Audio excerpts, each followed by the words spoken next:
feels like to walk through nature, breathe fresh air, and enjoy beautiful views with your friends? And have you ever wanted to escape stress from school?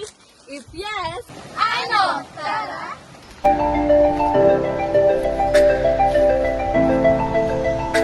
Shortcut sa malayo, si Elvictor.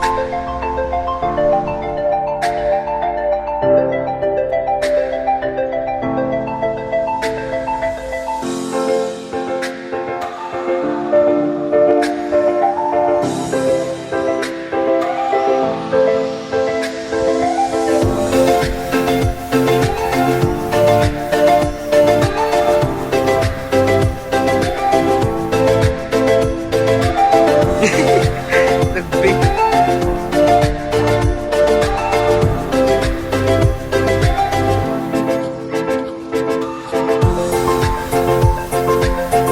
Bagal.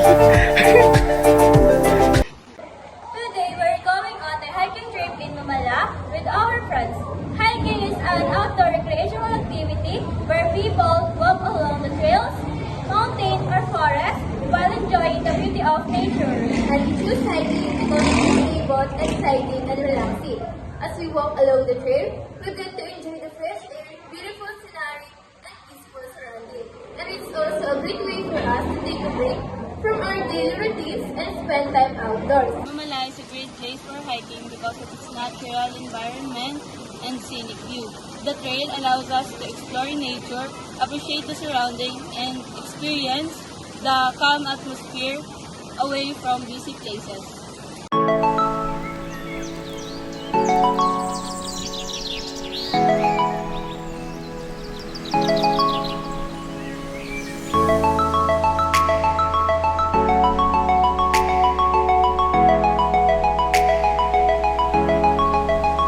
Doing this activity with your friends makes the experience even more fun.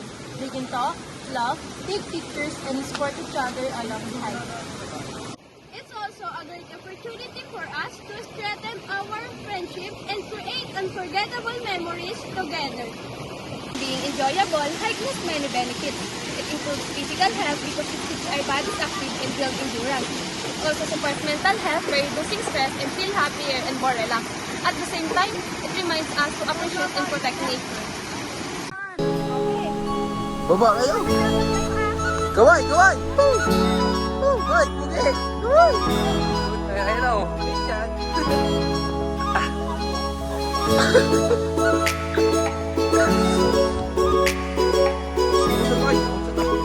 Anong pakiramdam after mag-hike? Nakakapagod. Masaya sa feeling. Dahil kasama ang mga kabarkada, nakakatanggal ng pagod. In the end, hiking in Mamala with our friend is not just about walking on a trail. It's about enjoying nature, staying active, and creating meaningful experience together. These are the things that you need to bring when you're going to hike. Backpack, to carry all your things comfortably. Water, very important to stay hydrated during the hike. Food or snacks, like sandwiches, energy bars, or fruits. First aid kit, for small cuts, blister, or emergency use. Phone, for communication and taking photos. Power bank, in case your phone battery runs out.